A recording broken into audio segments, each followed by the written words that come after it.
자, 오늘 5,000원짜리 윈도우에 대해서 얘기를 하고 갈게요.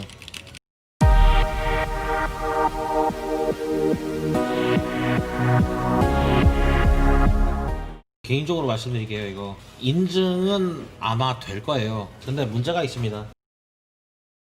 일단 윈도우의 종류에 대해서 말씀을 드릴게요. 여러분들이 아시는 홈, 프로, 에듀케이션 요거 많이 들어보셨죠? 요거 전에 더 큰 카테고리가 하나가 더 있어요. 뭐가 있냐면요, OEM이라는 게 있고 DSP라는 게 있고요, 그리고 처음 사용자용이라는 게 있고요, ESD라는 게 있어요. 자, 그러면 이제 설명하시게 해드릴게요. OEM은 완성 데스크탑 있죠? 완본체 데스크탑 판매 업체가 대량으로 사서 기본적으로 설치해서 나가는 형태예요. 스티커만 붙어 있어요. 이런 형태를 OEM이라 그래요. 예를 들면 델, 뭐 HP, 뭐 삼성, LG 뭐 이런 데예요. 이런 데서 윈도우를 설치된 제품을 사면 OEM이 온다. DSP는 이제 조립 컴퓨터 업체들이 쓰는데 메인보드에 귀속되는 OEM 버전이라고 보시면 돼요. OEM과 크게 다르지는 않습니다만 조립 컴퓨터 집 업체에서 처음 사용자용이 아닌 윈도우, 조금 저렴한 윈도우를 사게 되면 보통 DSP입니다. 이름만 다르지 실제로 OEM과 거의 똑같아요. 같다고 보시면 돼요. 자, 이렇게 되는 거예요.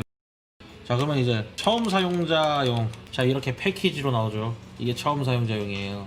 그리고 처음 사용자용은 한 대 설치 가능하고요, 하면 이동 설치도 가능합니다. 자, 그럼 나머지 하나, ESD는 뭐냐? 그러면 이 단어는 처음 들어보시는 분들도 있을 거예요. ESD는 마이크로소프트 공식 홈페이지에서 돈을 주고 결제하신 경우 계정에 귀속이 됩니다.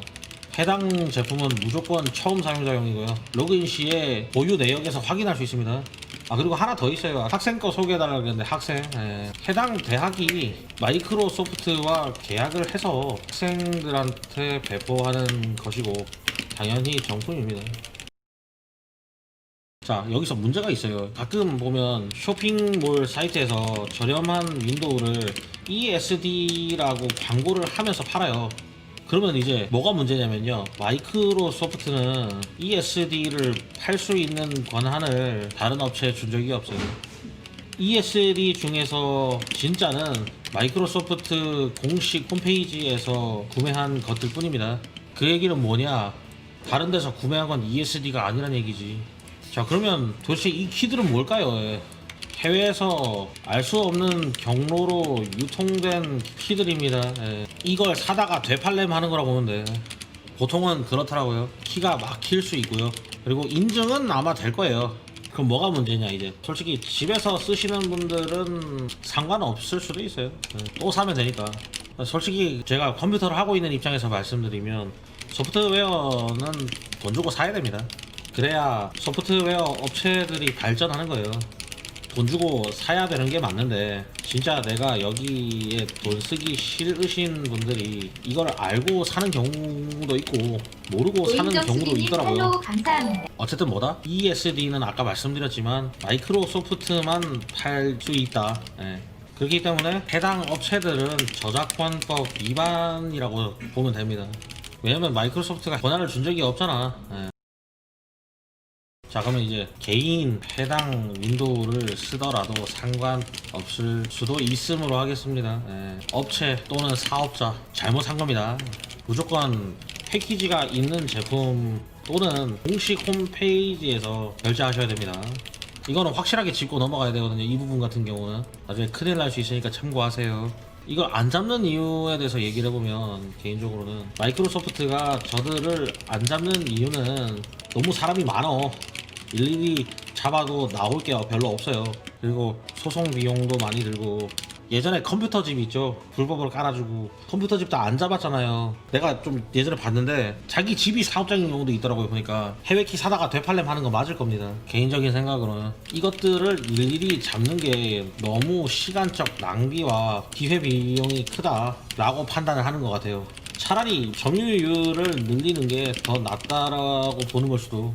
하여튼 뭐 이런 거 같아요. 저는 솔직히 저는 정품을 쓰시라고 얘기를 해요. 할 때 이런 패키지를 사는 게 맞다라고 얘기를 해요. 그냥 저는 이렇게 얘기를 할게요. 의식이 있는 사람이면 남의 창작물을 돈을 주고 사서 쓰는 것이 맞는 겁니다.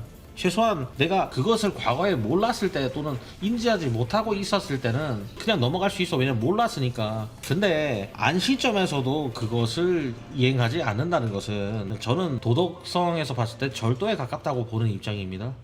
솔직히 그런 게 있잖아요. 내가 일을 했는데 돈을 제대로 못 받았어. 되게 화가 나는 일이잖아요.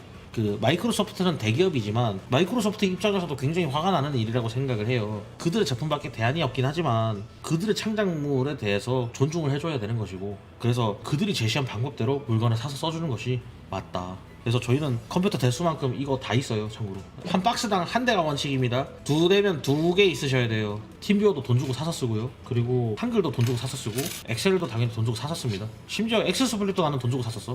윈도우가 비싸다고 생각하지만 제가 쓰는 팀뷰어 얼마짜리인 줄 알아요? 100만원짜리예요.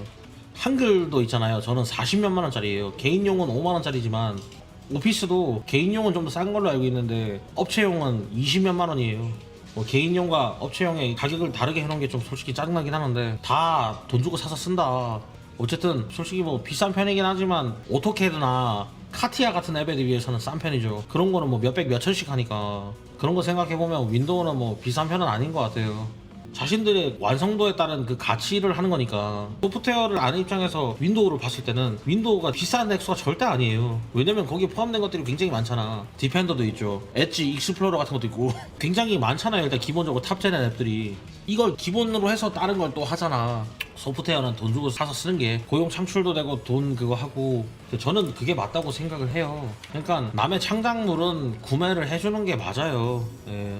빨갛고 네모난 버튼을 눌러, 파란색 엄지 버튼을 눌러, 제 홈판의 컴퓨터 채널 구독, 좋아요, 알림 설정까지